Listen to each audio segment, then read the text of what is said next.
난생 처음 기차 여행을 떠난 사람이 있었습니다. 이 사람은 기차가 출발하고 나서 겨우 자리를 잡았습니다. 자리에 앉자마자 의자가 너무 젖혀졌다는 생각이 들었어요. 그래서 그 의자를 또 앞으로 당겼습니다. 그러다 보니까 너무 또 앞으로 세워졌어요. 그래서 의자를 가지고 뒤로 젖혔다가 세웠다가 이런 것을 계속 좀 몇 번을 반복을 했어요. 그래서 겨우 자리를 자기의 자리에 몸에 맞게 고정을 시켰어요. 그런데 또 보니까는 이 옆에 유리창에 커튼이 이게 눈에 거슬리는 거예요. 그래서 커튼이 올라가 있으니까는 햇빛이 들어오고, 그래 그거를 또 내렸는데 또 너무 내리니까는 경치가 안 보이는 거예요. 그래서 그 커튼을 또 올렸다가 내렸다가 이게 반복을 해가지고 겨우 또 커튼 자리를 잡았어요. 들고 온 가방이 이게 또 문제였어요. 그래가지고 그 가방을 위에 선반 위에다가 올리기 위해서 그래서 신발을 벗고 그 가방을 들고 그리고 선반 위에다가 가방을 올려놓는데 기차가 흔들리는 바람에 흔들흔들거리면서 겨우 또 가방을 올려놨어요. 근데 가방이 이게 또 제대로 된 것 같지 않아 가지고 가방을 또 이렇게 놓고 저렇게 놓고 또 가방을 또 씨름을 하는 거예요. 그래서 이제 되어진 것 같아 가지고 자리에 앉았는데 이번에 보니까 또 자기가 쓰고 온 모자가 또 이게 마음에 걸리는 거예요. 이 여행을 간다고 모자를 하나 이렇게 새로 장만했는데 그 모자를 쓰고 있어야 되는지 아니면 벗어야 되는지, 그 모자를 또 벗어가지고 무릎 위에 올려놔야 되는지 아니면 또 그 가방 위에다가 올려놔야 되는지, 그래서 무릎 위에다 올려놓기도 그렇고, 그래서 그 또 모자를 선반 위에다가 올려놓으려고 올라가서 뭐 이렇게 놓는데 이 기차가 움직이는 가운데에 또 그 모자가 떨어질까봐 이게 또 안절부절하는 그러한 마음을 또 갖게 되어졌던 거예요. 그래서 어떤 간에 모자를 올려놓고 그리고서 이제 내려오면서 그 차창에 비춰진 자기의 모습을 보게 되어지는 거예요. 모습 보는데 그 의자를 젖혔다가 세웠다가 커튼을 내렸다 올렸다 가방을 뭐 놨다가 뭐 정리하고 이러는 가운데에 땀이 나잖아요. 땀이 흘러가지고 그리고 이게 모자를 쓰고 그랬으니까는 머리가 엉클어진 거예요. 엉클어진 그러한 그 머리를 이제 정리를 하기 위해서 또 빗을 꺼내가지고 그래서 머리를 빗었어요. 머리를 빗었는데 이게 흔들리는 차 안에서 머리가 잘 안 빗겨져요. 자기 마음대로 안 되는 거예요. 그래서 이렇게 여러 번 하다가 겨우 이제 정리가 됐어요. 그래서 자리에 이제 앉아가지고 이제 좀 편안하게 좀 여행을 해야 되겠다라고 생각을 했습니다. 안내방송이 나오는 거예요. 다음 역이 자기가 내려야 될 역이야. 그러면서 이 사람은 이제 그러니까는 이제 가방을 다시 주섬주섬 꺼내가지고 그래 정리를 해가지고서 그 출입구 쪽으로 내려와야 되잖아요. 그러면 손자 중얼거립니다. 이렇게 금방 내릴 줄 알았으면은 쓸데없이 수선이나 떨지 말걸 이라고 하면서 이제 가방을 들고 내렸다는 거예요. 여러분, 우리가 살아가는 인생이라고 하는 여행을 우리가 생각할 때에 정말 잠깐이에요. 기차를 타면은 금방 내려야 되듯이 눈 깜짝할 사이에 나이 먹고 이 세상을 떠나게 됩니다. 그 사람이 그 안에서 행한 그러한 일들, 자기의 마음대로 되어지는 것이 하나도 없는 거예요. 이렇게도 자기 마음대로 안 되고 저렇게도 자기 뜻대로 안 되어지는 그러한 인생, 결국 우리가 지나왔는데 지나온 그러한 것들이 내가 행한 것이 아니라 하나님의 인도하심과 하나님의 은혜였음을 우리가 고백하지 않을 수가 없을 것입니다. 그래서 성경은 우리의 인생을 가리켜서 아침 안개와 같고 풀의 꽃과 같다라고 그렇게 말하고 있어요. 정말 인생은 짧고 속절없이 빠르게 흘러가는 것 같아요. 우리의 인생, 다 우리 모두는 인생의 여정을 시작했어요. 처음에는 남의 손에 이끌려 시작을 했습니다. 좀 시간이 지납니다. 그러다가 이제는 자기 인생이 있어서 이렇게 저렇게 해야지라고 꿈을 꾸면서 디자인을 합니다. 노력을 합니다. 그러다가 또 시간이 지나는 거예요. 이제는 다른 사람의 손을 다 놓고 마음 편하게 살아보려고 했는데 이제는 힘이 없는 거예요. 이처럼 빨리 지나가는 인생인 줄 알았으면 쓸데없이 시간 낭비를 하지 말걸 이라고 하는 후회가 우리의 마음속에 밀려오게 되어지는 것입니다. 정말 우리 인생 우리 마음대로 되는 것이 아니라 하나님의 인도하심 가운데 우리가 지나오고 있고 우리가 그렇게 행하고 있다라고 하는 것 우리가 기억하면서 그래서 더욱더 하나님을 신뢰하고 하나님을 의지하는 우리 믿음의 성도 다 되어질 수 있기를 간절히 바랍니다. 예수님께서 죽으신 지 사흘 만에 약속대로 부활하셨어요. 그러나 제자들은 자기들에게도 화가 미칠 줄 알고 전체가 함께 모여 있지 못합니다. 두려움 가운데에 그들의 335 그저 짝을 지어서 그룹으로 그냥 모여서 숨어 있는 그러한 상태에 있습니다.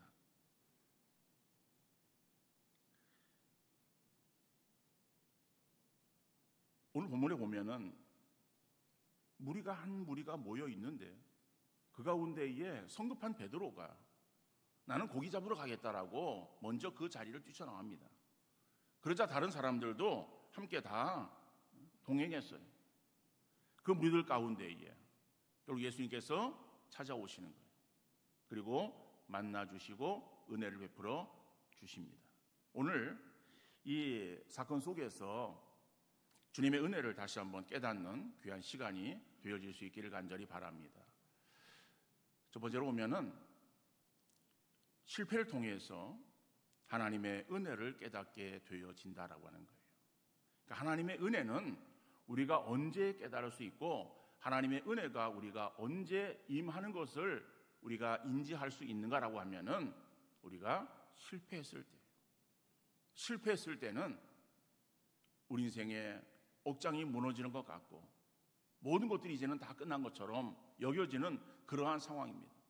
그러한 상황 속에서 우리 주님은 찾아오시고 우리에게 은혜를 베풀어 주시는 주님이신 줄 믿으시기를 바랍니다.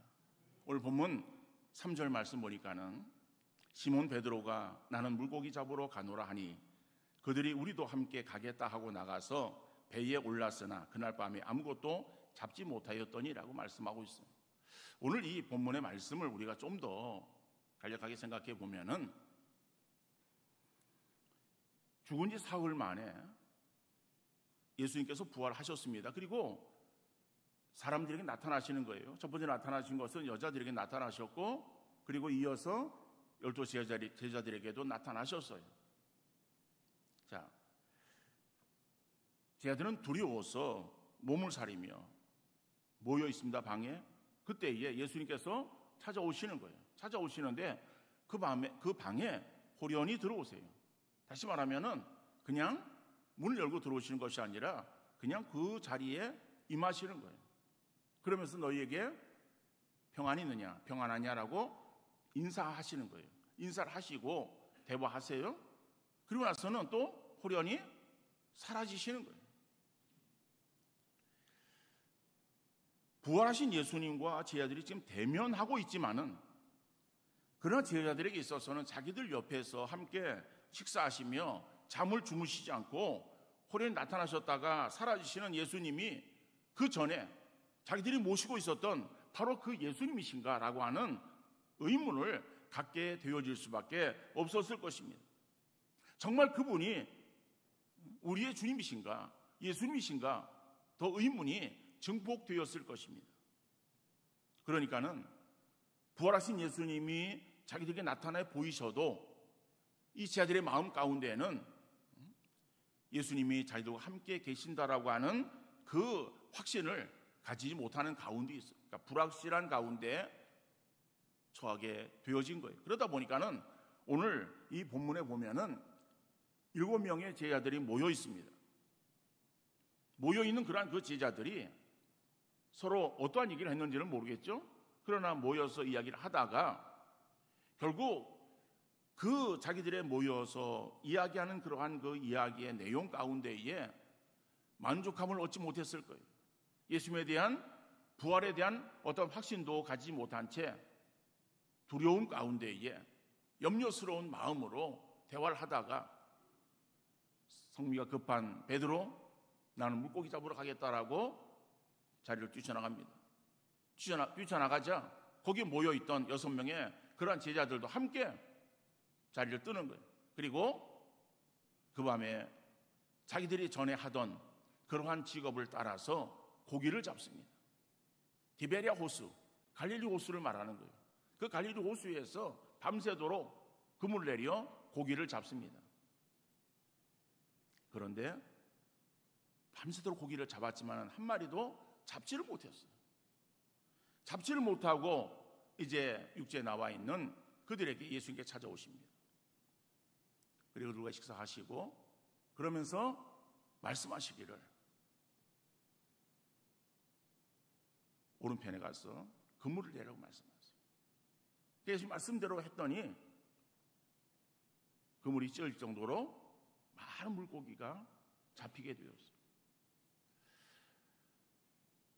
자, 그러면서 뒤에 나오는 그러한 그 말씀을 보면은 예수님께서 베드로를 다시금 부르십니다.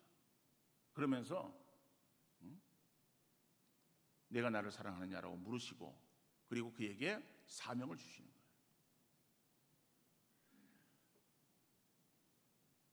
오늘 이 베드로는 지금 어떠한 상태에 있는가 하면은 모든 것들이 자기 뜻대로 되는 것이 아니에요. 상황은 지금 두려움 가운데 있습니다.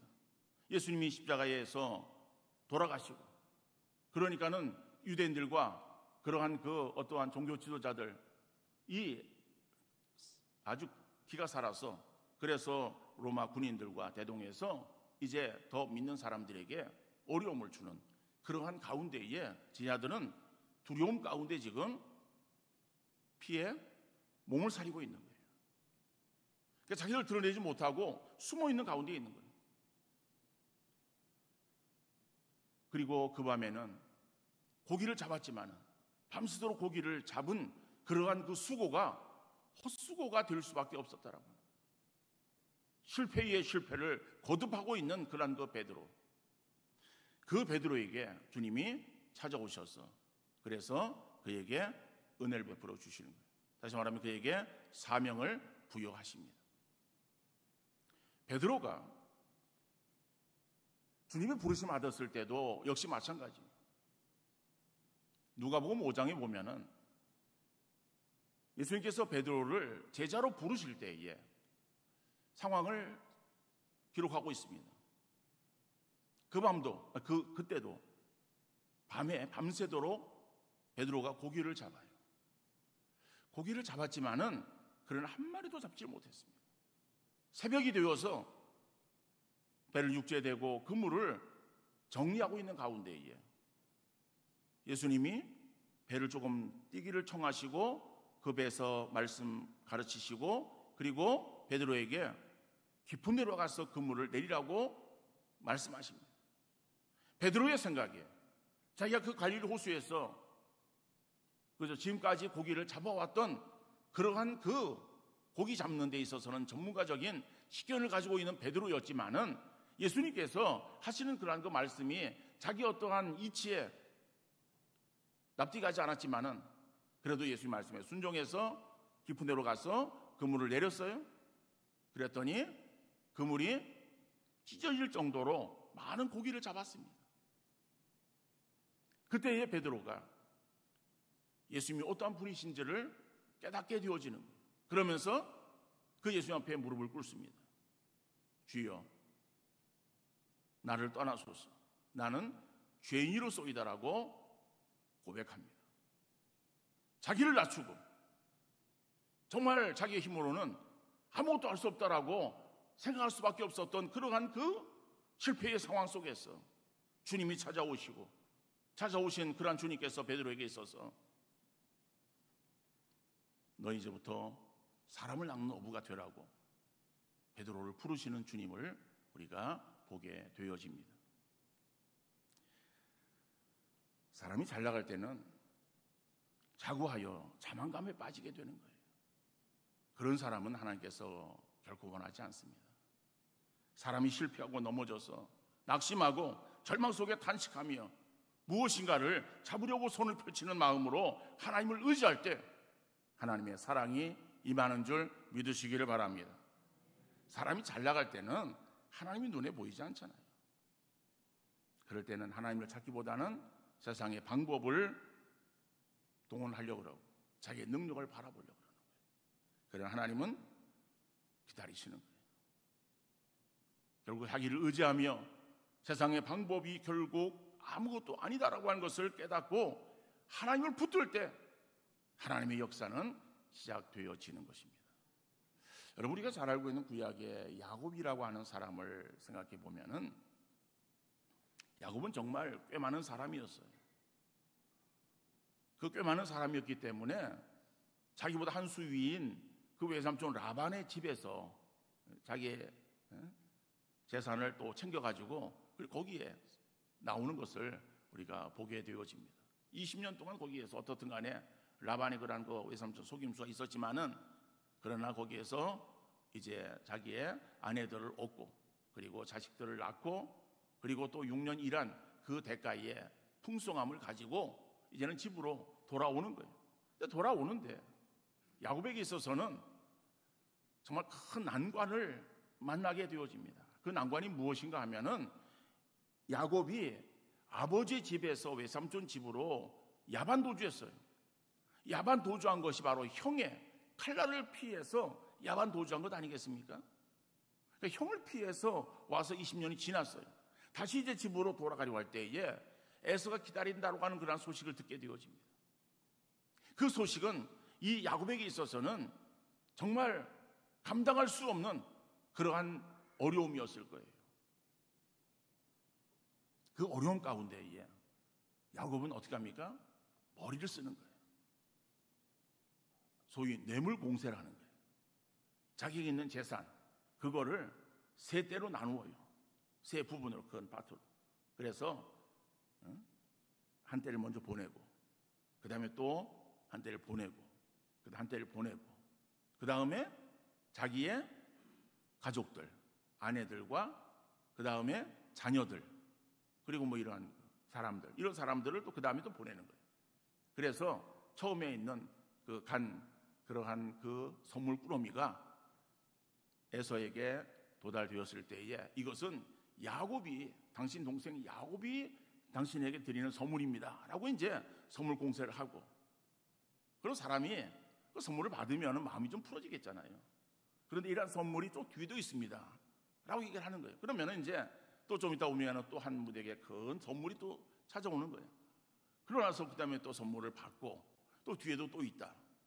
그래서 선물을 또 받고, 그래서 그러면 마음이 풀어지는 가운데에 그 다음에는 소위 제수씨들과 또 조카들, 가족, 친척들을 만나게 되어지는 거예요. 그러면은 이제 마음이 또 어린 자녀들을 보고 그러면은 마음이 또 풀어져서 있을 때에 야곱이 그때에 딱 등장해서 형을 제외할 그러한 계획을 야곱은 가지고 있었던 거예요. 이 얼마나 참 머리가 잘 돌아가는 사람인지. 자, 그래서 그 모든 재산과 가족들을 먼저 강을 건너게 하고 자기는 강을 건너지 않았어요.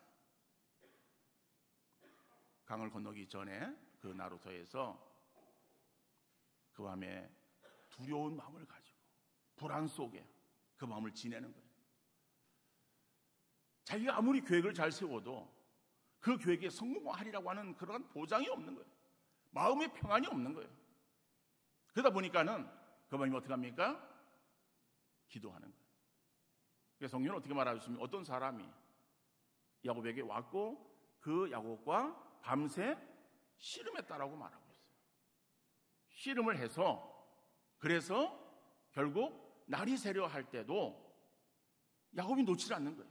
그러니까는 그 사람이 가려 할 때에 놓지 않으니까는 그만 이 야곱의 허벅지 관절, 우리가 생각할 때 고관절 이렇게 하면 이해가 되어 쉬울 거예요. 고관절을 치는 거예요. 고관절이 상해를 입어요. 그러니까 다리를 절게 되어져요. 그러면서 그에게 주시는 새로운 이름이 있지 않습니까? 그 이름이 뭐예요? 이스라엘. 이거는 하나님과 및 사람과 겨루어 이기었다라고 하는 의미를 가지고 있는 새로운 이름이 주어집니다. 다시 말하면 그 밤에 이 야곱이 정말 인간적인 모든 수단 방법을 다 동원해서 이렇게 하리라고 계획을 세웠지만 그 계획이 마음에 안정을 주지 못하고 평안을 주지 못하는 것을 생각하면서 하나님 앞에 무릎을 꿇는 거예요. 무릎을 꿇고 기도합니다. 그럴 때에 하나님의 은혜가 야곱에게 넘치는 것을 볼 수가 있어요. 성경은 뭐라고 말하는가 하면은 그 야곱이 형 에서와 제외했다라고 해요. 기쁨으로 제외했음을 말하고 있어요. 여러분, 기쁨으로 제외했을 때에 이유가 뭐겠어요? 선물 공세 때문에? 앞에 행한 그러한 야곱의 그 수단과 방법 때문에 문제가 다 해결되었겠습니까? 염려하던 문제가 자기의 그러한 그 수단과 방법이 아니라 하나님께 무릎을 꿇어 하나님의 도우심을 구했을 때에 하나님께서 야곱에게 은혜를 베풀어 주시사 그렇게 두려워하던 그 에서와 기쁨으로 제외하는, 형제에 우애하는 아름다움으로 바뀌어지는 것을 우리가 보게 되어집니다.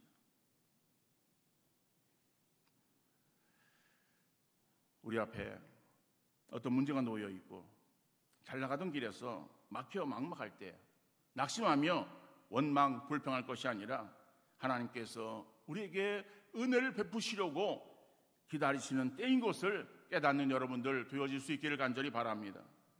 그럴 때 다른 거 바라보지 말고 무릎을 꿇고 하나님의 은혜를 구하는 믿음의 성도 되어야 될 줄로 믿습니다. 우리의 모습이 어떻든 간에, 우리의 처지가 어떻든 간에 우리가 실패의 삶을 살고 실패의 늪에서 허덕인다라고 할지라도 우리가 눈을 들어 하나님의 도우심을 구하는 그 믿음 가운데에 하나님께서 우리에게 은혜를 베풀어 주시는 줄 믿으시기를 바랍니다. 두 번째로, 하나님을 사랑할 때 하나님의 은혜가 임하게 되어지는 거예요. 하나님을 사랑할 때. 오늘 본문의 말씀은 길어서 제가 앞에 있는 6절까지의 말씀만 같이 교독을 했습니다. 21장, 요한복음 21장 17절 말씀을 보니까는 세 번째 이르시되 요한의 아들 시몬아 네가 나를 사랑하느냐 하시니 주께서 세 번째 네가 나를 사랑하느냐 하심으로 베드로가 근심하여 이르되 주님 모든 것을 아시오매 내가 주님을 사랑하는 줄을 주님께서 아시나이다. 예수께서 이르시되 내 양을 먹이라. 여러분, 이 말씀은 우리가 잘 알고 있는 말씀이에요. 이 말씀이 17절 한 절만 읽었습니다만은 그 앞에 나오는 15절, 16절에도 동일하게 나와요. 그래서 15절, 16절, 17절에 동일한 내용의 말씀이 나오는데 그 동일한 내용의 말씀이 무엇인가 하면은 주님께서 베드로에게 내가 나를 사랑하느냐라고 물으십니다. 물으시고 그리고 베드로가 내가 주님을 사랑하는 줄 주께서 아시나이다라고 대답을 해요. 그럴 때에 주님께서 내 양을 먹이라, 내 양을 치라, 내 양을 먹이라라고 하는 그러한 그 사명을 부여하시는 것을 보게 되어집니다.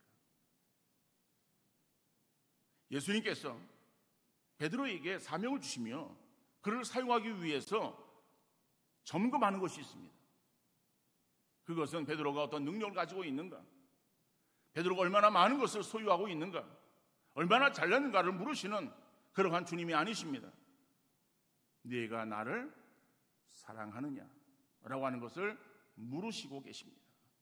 주님이 원하시는 사람은 우리 어떤 조건이 풍부하고 겉으로 드러난 그러한 그 모습이 큰 그러한 사람을 찾고 그러한 사람을 원하시는 것이 아니라 진정으로 주님을 사랑하는, 내가 주님을 사랑함에도 고백하고 정말 진정으로 주님을 사랑하는 그러한 사랑의 사람인 줄 믿으시기를 바랍니다. 여러분, 우리 사람의 관계에서도 늘 확인하고 싶어하는 것이 사랑하고 있는가라고 하는 것 아니겠습니까? 부부관계나 부모 자식의 관계나 친구 관계나 다 마찬가지예요. 여러분, 결혼 그 대상자를 구할 때도 역시 마찬가지 아니겠습니까? 여러분, 여기에 다 거의 모든 사람들이 결혼을 해서 가정을 가지고 있는 사람들이, 여러분, 우리가 결혼할 때에 상대를 고를 때에 물론 우리가 어떤 조건을 따지기도 합니다. 그 사람이 어떠한 사람인가, 성격이 어떻고 능력이 어떻고 뭐 조건이 어떻고 뭐 어떻고 이런 것들을 이렇게 다 봅니다. 그런데 정말 그래서 많은 것들을 소유한 부자고 어떤 능력자고 뛰어난 사람이고 잘난 사람이고 그런 사람이라고 해서 그 사람을 내가 선택합니까? 아니죠. 그런 사람이 아니라 어떤 사람을 선택합니까? 나를 사랑하는 사람을 선택하는 거예요. 여러분, 세상에는요, 내 배우자보다 잘난 사람들이 얼마나 많이 있습니까? 근데 그 사람들이 다 나의 배우자는 아니잖아요. 왜요? 그 사람들은 나를 사랑하지 않아요. 나를 사랑하지 않는 그러한 사람들하고 나하고 아무 관계가 없는 거예요. 그러나 좀 부족하고 조금 못났다고 할지라도 정말 나를 사랑하는, 그리고 내가 사랑할 만한 그러한 사람이 한다면은 사랑의 관계를 이루어 가는 것 아니겠습니까? 이것이 사람의 관계에서만 그런 것이 아니라 하나님 관계도 그렇다라고 하는 거예요. 여러분, 세상에 우리보다 잘난 사람들이 얼마나 많이 있습니까? 이렇게 말하면은 제가 여러분들을 비하하는 것 같아서 혹시 또 마음 상하신 분이 계실지 모르겠습니다만은 그래요. 세상에는요, 우리보다 더 뛰어나고 잘나고 똑똑한 사람들 많아요. 엄청난 부자들 많이 있습니다. 그런데 그들을 하나님께서 선택하셨어요? 아니에요. 하나님은 연약하지만은 저와 여러분들을 선택해서 하나님의 자녀 삼아 주셨습니다. 우리에게 믿음을 주셨어요. 믿음을 주신 우리가 이제는 하나님을 아버지라 고백하면서 내가 하나님을 사랑합니다, 우리가 고백하게 되어지는 것이죠. 그래서 사랑의 관계가 맺어진 우리에게 하나님께서 원하시는 것이 뭐예요? 사랑이에요. 내가 나를 사랑하느냐라고 물으시고 그것을 요구하시는 하나님이십니다. 우리가 아무리 하나님께 많은 기도를 드리고 예배 자리에 나와 앉아있다 할지라도 진정으로 하나님을 사랑하는 마음이 없으면 소용이 없는 거예요. 하나님의 사랑에는 자연적으로 따르는 것이 하나님 사랑, 우리 하는 사람은 이웃 사랑이 따라와야 되는 것이죠.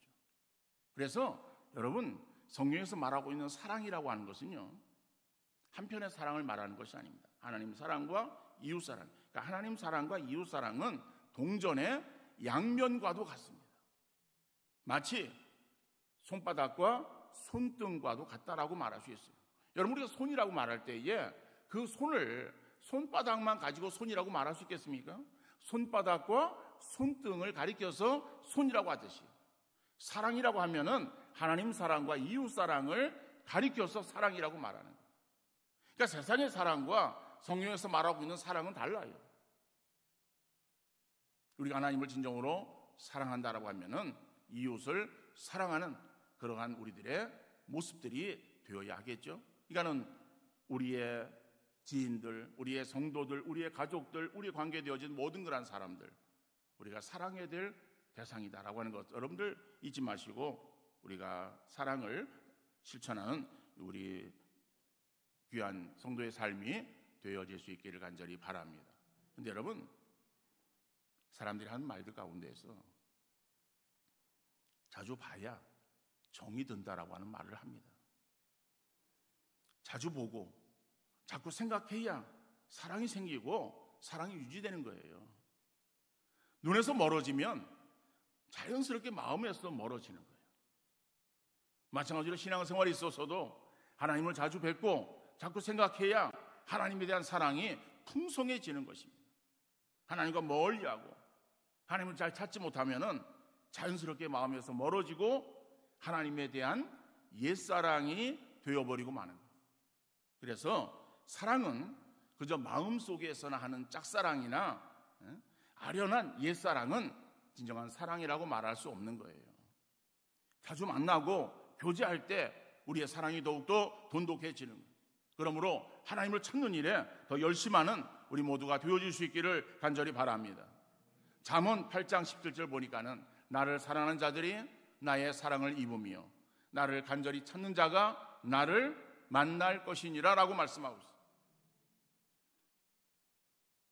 어느 수도원에 이제 영성 깊은 수도 원장이 있었습니다. 그 수도원 원장에게 가르침을 받기 위해서 여러 수도사들이 이렇게 찾아왔어요. 나름대로 온갖 수련을 다 합니다. 그렇지만은 시간이 지나도 자신들의 마음속에 있는 어떤 죄악의 요소들이 사라지질 않는 거예요. 수도사들은 수도원 원장에게 찾아와서 어떻게 하면은 예수님 마음을 품을 수 있겠습니까? 라고 물었어요. 그럴 때 원장은 이 깨어진 항아리를 하나씩 다 주는 거예요. 주고 거기에다가 물을 채워봐라 라고 이야기를 했어요. 그랬더니 이 수도사들이 이제 항아리를 갖다가 놓고 거기에다가 물을 갖다 붓는 거예요. 물을 길어가지고 갖다 부어도 물이 채워지는 것이 아니라 그 깨진 그 항아리에 그러한 그 틈새로 다 빠져나가서 항아리에는 물이 안 차는 거예요. 자, 그런 모습을 원장이 빙그레 보면서 이제 웃으면서 그 항아리를 들고 자기를 따라오라고 말합니다. 그리고 물을 길어온 연못에 그 항아리를 집어넣게 하는 거예요. 연못에 항아리를 집어넣었더니 어떻게 됩니까? 그 깨진 금간 그런 구멍난 그러한 곳으로부터 물이 스며들어요. 그래가지고 항아리에 물이 다 차는 거예요. 수도원장은 하나님의 은혜는 수고와 노력으로 채울 수 있는 것이 아니라 깨어지고 금이 가 있는 자신의 약한 곳으로 스며들어올 수 있도록 자신을 하나님의 은혜의 강에 던지는 것이라고 그렇게 말을 했습니다. 여러분, 그렇습니다.